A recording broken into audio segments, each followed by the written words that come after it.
Welcome to missionary biography. November 7 అన్నే గారు 1634లో Massachusetts బే కాలనీకి వలస వచ్చారు.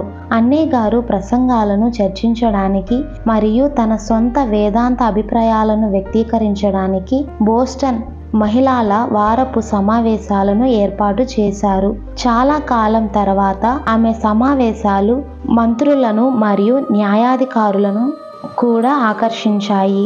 సంస్థాగత విశ్వాసాలు మంత్రుల ఆజ్ఞలను పాటించడం కంటే భగవంతుని మరియు మోక్షాన్ని చేరుకోవడానికి వ్యక్తి యొక్క అంతర్దృష్టిని ఈమె నొక్కి చెప్పారు. మనుషులు స్థాపించిన నైతిక సూత్రాలను పాటించవలసిన అవసరం నుండి క్రైస్తవులను విడుదల కల్పించింది.